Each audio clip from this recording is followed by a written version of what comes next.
계약을 하고 많이 피곤하시죠? 네, 아주 지금 피곤에 쪄들어 있는 듯한 눈빛입니다. 자, 우리 지난 월요일부터 하나님 나라 순비 대행진을 했는데 여러분 잘하고 있어요? 하고 있는 친구들은 뭐 하고 있는 것 같고, 네, 잘 하고 있을 거라고 믿고, 여러분 한 친구들은 알겠지만 1일차에 이런 내용이 있었습니다. 그 PPT 한번 넘겨주시면 감사하겠습니다. 제주의 관광 코스 가운데 하나가 흑돼지를 사육하는 곳을 둘러보는 것이다.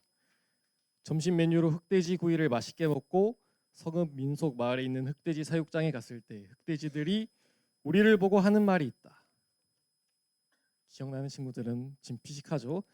당신들이 우리를 잡아먹고 건강하게 천년만년 살 것 같지만 당신들도 다 때가 되면 흑돼지라는 글이 1일차에 실려 있었습니다. 여러분 이해가 안 되는 친구들도 있는 것 같은데, 흑돼지가 이제 나중에 죽으면 흙이 된다고, 흑돼지라고 전도사님이 한 게 아니라 책에 그렇게 있었어요. 그 담임 목사님께서 쓰신 책에. 자, 이 말이 아재 개그처럼 여러분 들리지만 우리 사순절을 보내고 있는 우리가 기억해야 할 중요한 사실을 알려줍니다. 우리가 영원히 이 땅에서 살 것처럼 살아가지만 사실 우리 모두는 언젠가는 늙고 병들어서 결국 죽음을 맞이하는 유한한 존재라는 사실입니다. 이 현실이 가장 잘 드러나는 말씀이 바로 오늘 우리가 함께 읽은 나사로 이야기예요. 나사로가 죽을 병에 걸려서 시름시름 앓다가 결국 죽게 되었는데 예수님이 나사로를 찾아와서 나사로를 다시 살려주셨다는 말씀입니다. 여러분 이 이야기 많이 들어봤죠? 아동부 때도 많이 들어봤고 찬양에도 나옵니다. 예수님이 말씀하시니라는 찬양 여러분 아나요? 친구들? 예수님이 말씀하시니 죽은 나사로가 살아났다. 처음 들어요? 아유 세대 차이가 있고 나 때는 이 찬양 많이 불렀는데 아무튼 찬양 가사에도 나올 만큼 다음 슬라이드 보시면 찬양 가사부터 보면 찬양에도 나올 만큼 유명한 사람이 나사로입니다. 우리는 예수님께서 병들어 죽었던 나사로를 예수님이 4일 만에 다시 살아나게 하셨다라는 것을 잘 알고 있어요. 그런데 오늘 우리가 살펴볼 사람은 나사로가 아닙니다. 오늘 살펴볼 사람은 나사로의 남매였던 마리아와 마르다입니다. 마리아와 마르다. 시간을 거슬러 올라가서 나사로가 죽을 병에 걸려서 아파하고 있었을 때를 한번 생각해 봅시다. 나사로가 어떤 병에 걸렸는지 성경에는 자세하게 나오지는 않지만 분명한 것은 나사로가 지금 죽을 병에 걸렸다라는 겁니다. 그래서 마리아와 마르다는 일단 예수님을 불러서 나사로의 병을 고쳐달라고 부탁하기로 했습니다. 마리아와 마르다가 예수님을 부를 수 있었던 이유는 이전에 이 사람들이 예수님을 자기네 집에 불러서 이제 모셔서 맛있는 음식을 해드리고 예수님의 말씀을 들었기 때문이에요. 그런 적이 있었기 때문에 그때부터 이 마리아와 마르다 그리고 나사로는 예수님과 친밀한 관계를 유지하고 있었습니다. 그래서 요한복음 11장 5절에 보면 이렇게 말씀하죠. 슬라이드 넘겨주시면 예수께서 본래 마르다와 그 동생과 나사로를 사랑하시더니라고 하고 있습니다. 예수님이 얼마나 이 남매와 사이가 좋았으면 예수님께서 마르다와 마리아와 나사로를 사랑했다라고 표현하고 있어요. 그런데 문제는 지금 예수님이 나사로의 집에서 아주 멀리 떨어진 곳에 계셨다는 겁니다. 그래서 마리아와 마르다는 자신들을 대신해서 사람을 예수님께 보내서 예수님이 자기네 집으로 오시게 합니다. 아마 마리아와 마르다는 예수님이 오기 전까지 최선을 다해서 나사로를 간호했을 겁니다.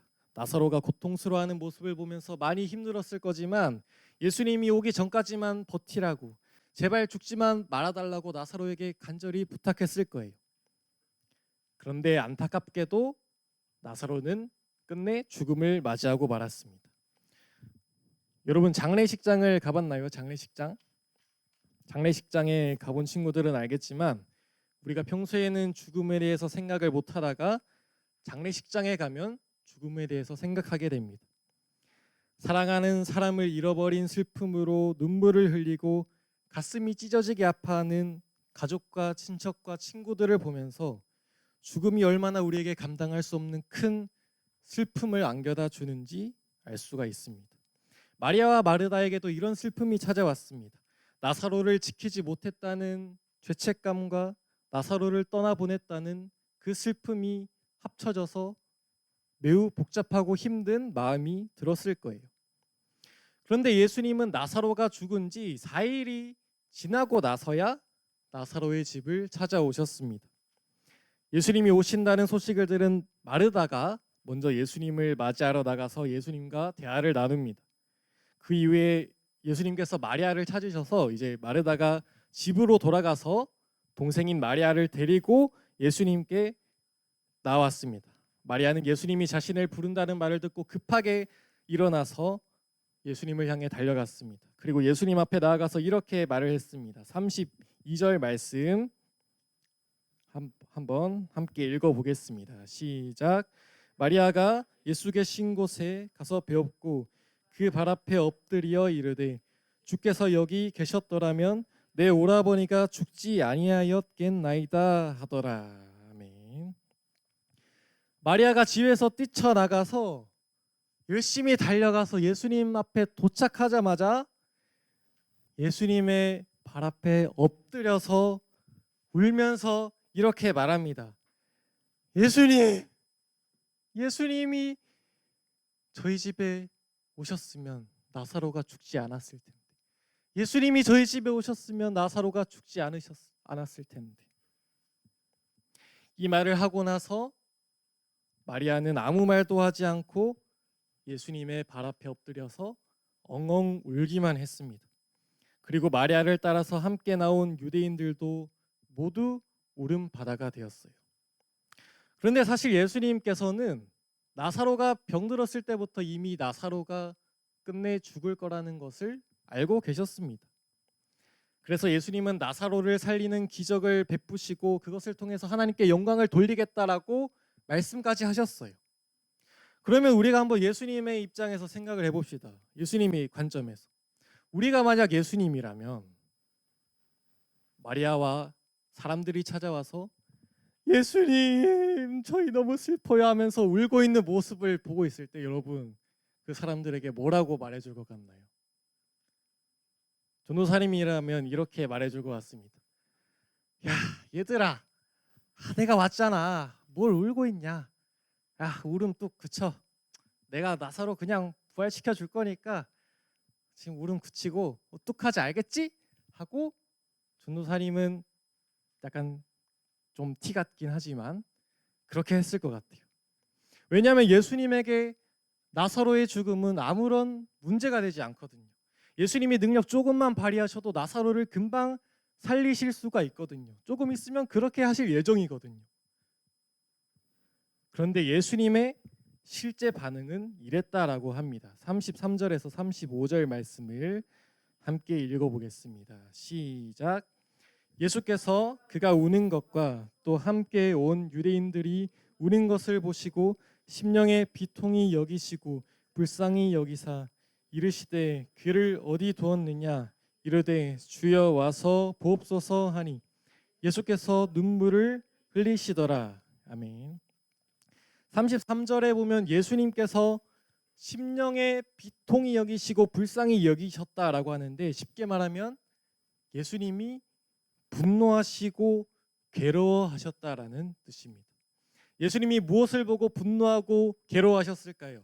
바로 죽음이라는 현실 때문이었습니다.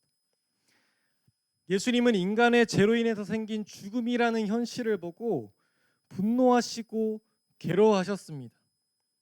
그리고 35절에 보면 그 분노와 괴로움으로 가득 찬 예수님이 눈물을 흘리시더라라고 합니다. 예수께서 눈물을 흘리시더라. 예수님은 눈물을 흘리던 마리아와 유대인들과 함께 나사로의 죽음에 함께 슬퍼하면서 눈물을 흘리셨습니다. 예수님은 마리아의 아픈 마음에 공감하시고 마리아의 슬픔에 함께 하셨고 마리아와 함께 아파하셨습니다. 그런데 여러분, 예수님이 눈물을 흘린다는 게 여러분 이상하지 않습니까? 예수님이 누구시죠? 예수님은 하나님의 아들이십니다. 우리와 비교할 수 없을 만큼 크신 분이세요. 하나님의 아들이신 예수님께서 이 땅에 오셨다는 사실은 우리가 개미가 되는 것보다 더 놀라운 사실입니다. 우리가 개미가 되는 것보다 훨씬 더 말이 안 되는 사실이에요. 그런데 여러분이 그 학교 운동장을 지나가다가 운동장에 개미 많죠? 개미 없어요?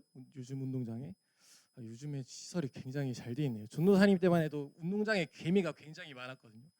그러면 그 개미 이제 집에다가 물을 들이붓고 막 그런 장난도 하기도 했는데, 아무튼 우리가 길 가다가 실수로 개미를 딱 밟아서 개미가 죽었다. 그런데 여러분 그것을 보고 개미야, 내가 너무 미안해 하면서 여러분 속상해 하신 적이 있나요? 우리 오성 선생님 아주 자연을 사랑하는 마음이 거의 예수님의 마음을 품고 계시네요. 감사합니다. 존경합니다. 네. 자, 여러분, 근데 오성 선생님 같이 훌륭한 분은 저렇게 반응하시겠지만 우리 같은 일반인들은 눈물을 흘리지 않을 겁니다. 개미가 죽더라고 해도 아무런 상관을 하지 않을 거예요.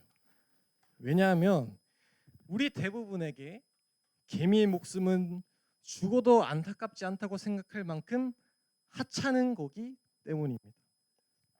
그러면 우리가 상상의 나래를 한번 펼쳐서 온 세상을 창조하신 하나님의 입장에서 우리를 생각해 봅시다. 나사로를 생각해 봅시다. 우리가 상상해 봤을 때 하나님의 입장에서 나사로는 별 볼 일 없는 존재여야 당연하죠. 하나님의 입장에서는 나사로의 죽음은 별게 아니어야 당연합니다. 그런데 우리가 하나님의 입장에서 생각해 봤을 때는 아무런 일도 아닐 것 같은 나사로의 죽음이 예수님께는 눈물이 날 만큼 괴롭고 슬프고 힘든 일이었다라고 하십니다. 왜 그럴까요? 예수님이 나사로를 사랑하셨기 때문입니다. 예수님이 나사로를 사랑하셨기 때문입니다. 예수님은 나사로의 죽음과 이로 인해서 생긴 마리아와 가족의 슬픔을 그저 남일처럼 지나가지 않으셨습니다. 예수님은 나사로를 사랑한다는 그 이유 하나만으로, 그리고 마리아를 포함한 유가족을 함께 위로하고 공감하기 위해서 눈물을 흘리고 계십니다. 여기까지가 오늘 우리가 읽은 말씀의 내용 전부입니다. 우리와는 별로 상관없어 보이는 이야기처럼 들리기도 하죠. 그런데 여러분, 오늘 말씀 속에 마리아가 겪었던 슬픔과 눈물은 마리아만의 이야기가 아닙니다. 이 땅에서 유한한 인생을 살아가는, 죄로 깨어진 이 세상 속을 살아가는 우리 모두의 이야기가 담겨 있습니다. 전도서 2장 23절 말씀을 한번 넘겨주시면 한 목소리로 읽어보겠습니다. 시작. 일평생에 근심하며 수고하는 것이 슬픔뿐이라 그의 마음이 밤에도 쉬지 못하나니 이것도 헛되도다. 아멘. 전도서는 지혜의 왕이라고 불리는 솔로몬이 인생의 말년에 쓴 책인데, 솔로몬이 뭐라고 하냐면, 솔로몬이 인생을 가만히 관찰해 보니까 인생이 평생 그냥 근심 걱정하면서 수고하는 것으로 가득 차서 슬픔밖에 없다. 그래서 우리는 밤에도 쉬지를 못한다라고 합니다. 이렇게 슬픔으로 가득 찬 게 우리의 인생이라는 거죠. 예수님 믿으면서 매일 웃을 일만 있고 매일 기쁜 일만 있으면 참 좋겠죠. 그런데 우리가 사는 세상은 죄로 인해서 망가진 세상이기 때문에 우리가 아무리 하나님을 잘 믿으면서 살려고 해도 슬픔이 찾아오고 걱정거리는 매일 있고, 그래서 밤잠도 제대로 못 이루는 게 우리의 삶입니다. 오늘 이 자리에 나온 우리 친구들도 각자의 걱정과 근심과 수고가 있을 거고 슬픔이 있을 것입니다. 여러분에게는 어떤 인생의 슬픔이 있나요? 지난주에 여러분이 개학을 하고 새로운 친구들을 만났을 텐데 아직 친구들과 잘 어울리지 못하고 걱정돼서 혼자가 될까 봐 슬픔에 빠진 친구들이 있을 수도 있습니다. 다른 친구들과 나를 비교해 보니까 내가 보잘것없고 초라해 보여서 슬픔에 빠진 친구들도 있을 수 있습니다.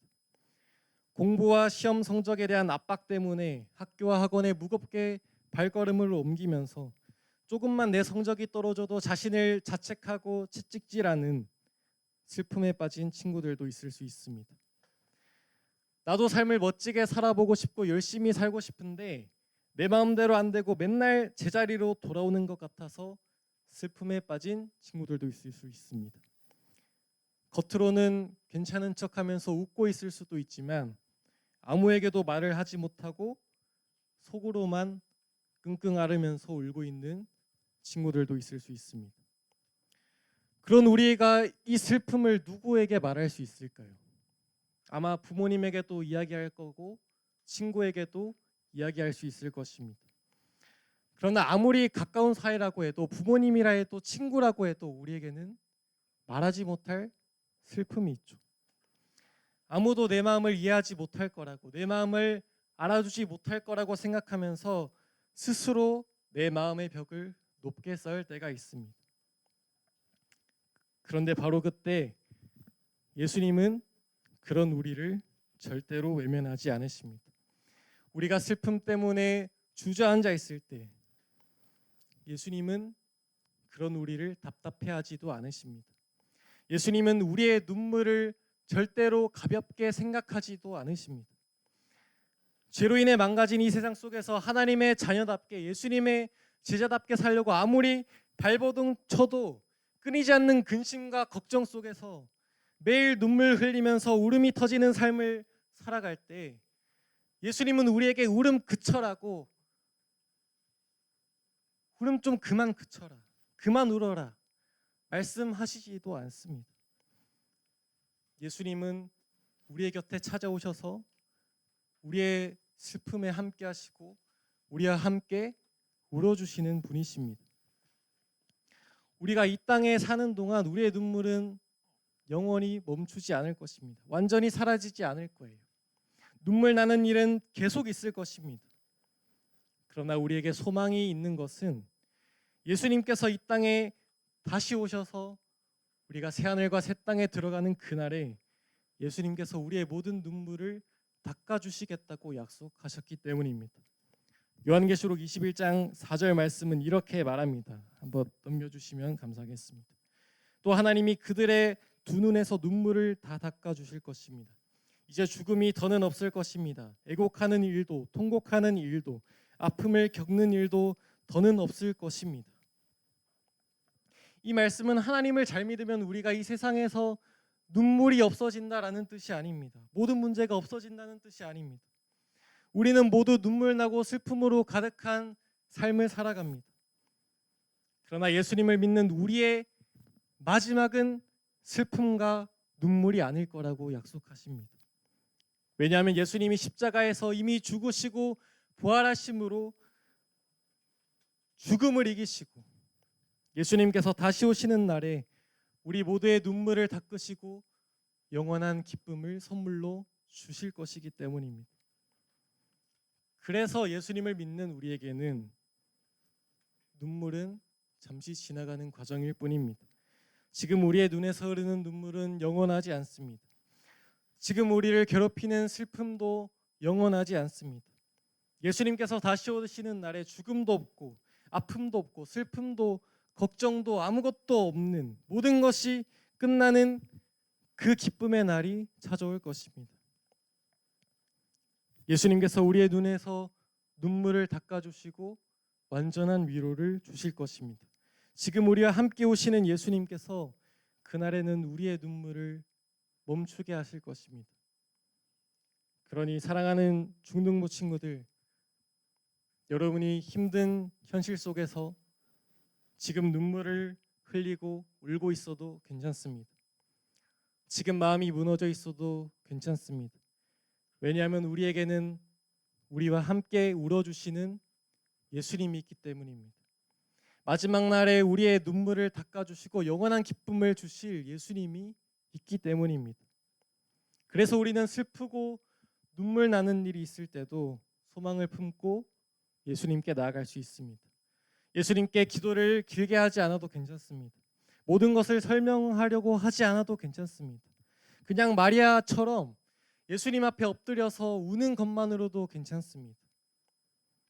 예수님, 저 요즘에 너무 힘듭니다. 예수님, 저 너무 슬픕니다라고 말하는 것만으로도 괜찮습니다. 예수님은 우리의 모든 사정과 마음을 다 아시기 때문입니다.